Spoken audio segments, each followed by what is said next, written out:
Hello दोस्तों, welcome to my channel Shashi classes. मैं पर्णा पांडे आज आपको बायोलॉजी के कुछ महत्वपूर्ण क्वेश्चन पढ़ाऊंगी, तो आप मेरे वीडियो में लास्ट तक बने रहिएगा। और अगर आपको मेरा वीडियो अच्छा लगे तो प्लीज़ लाइक एंड सब्सक्राइब जरूर करें। तो चलिए हम स्टार्ट करते हैं। सबसे पहले कोशिका के प्रकार, टाइप ऑफ सेल।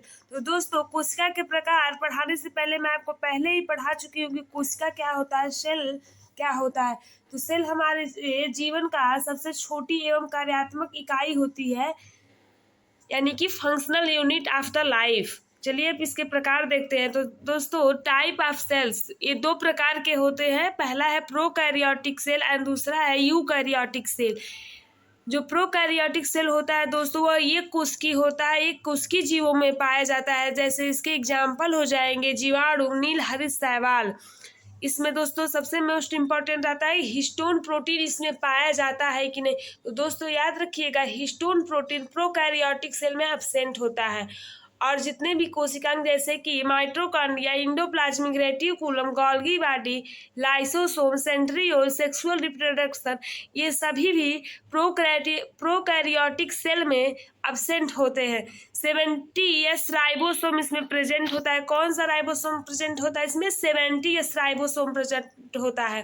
और इसका डीएनए प्रेजेंट होता है, पर कैसा होता है? सिंगल स्ट्रैंड डीएनए प्रेजेंट होता है। कैसा होता है? Single strand DNA.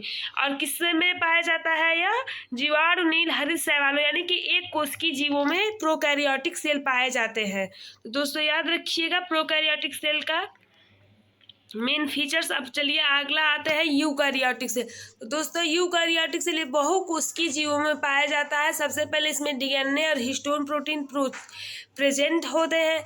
इसमें सभी जैसे mitochondria, endoplasmic reticulum, Golgi body, centriole, सभी कोशिकाएं क्या होते हैं? प्रेजेंट होते हैं। और राइबोसोम इसका कैसा होता है? 80S राइबोसोम इसमें प्रेजेंट होता है। तो दोस्तों आई होप आपको प्रोकैरियोटिक सेल और यूकैरियोटिक सेल समझ में आया होगा।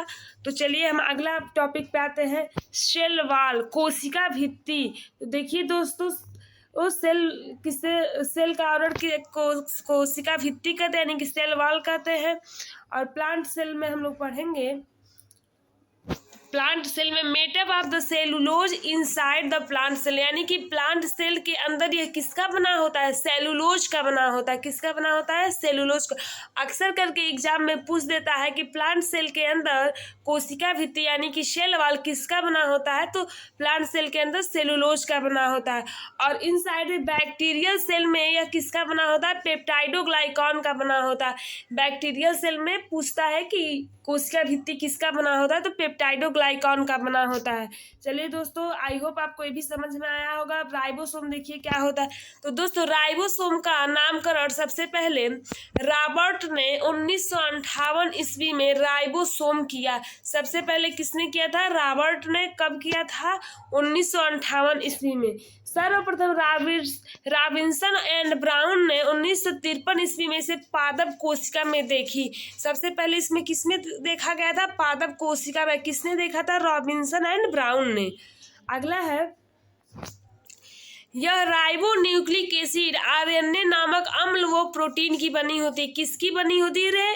किसकी बनी होती है? राइबोन्यूक्लिक एसिड आरएनए और प्रोटीन की बनी होती है।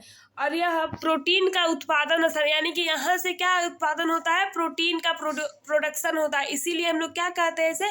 Factory of the protein. इसे सेल का फैक्ट्री ऑफ द प्रोटीन कहा जाता है, because of the production of the protein.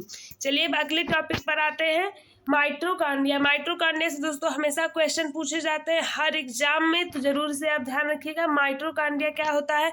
तो दोस्तों माइटोकॉन्ड्रिया का सर्वप्रथम खोज किसने किया था? अल्टमान ने किया था। कब किया था? 1886 ईस्वी में किया था। हमेशा पूछता है कि माइटोकॉन्ड्रिया का खोज किसने किया था? तो अल्टमान ने किया था। और कब किया था? तो 1886 ईस्वी में किया था। और दोस्तों इसको माइटोकॉन्ड्रिया का नाम किसने दिया था? उन्होंने खोज तो कर लिया था, लेकिन नाम किसने दिया था? तो इसे बेंडर ने माइटोकॉन्ड्रिया का नाम दिया था। और दोस्तों यह कोशिका का श्वसन स्थल है, यानी कि यहाँ से भी कोशिका श्वसन करती है।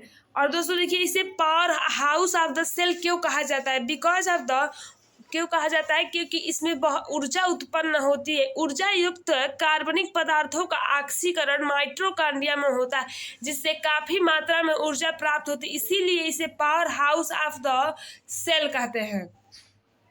अगला, और इसे कोशिका का इंजन भी कहते हैं। इसे कोशिका का इंजन भी कहते हैं। माइटोकॉन्ड्रिया में भी डीएनए प्रेजेंट होता है दोस्तों। आप माइटोकॉन्ड्रिया को आई होप आप समझ गए होंगे कि क्या होता है। तो चलिए मैं अपना वीडियो यहीं पे स्टॉप करती हूँ। आई होप आपको मेरा वीडियो अच्छा लगा, तो प्लीज़ लाइक एंड सब्सक्राइब जरूर करें। थैंक यू सो मच दोस्तों।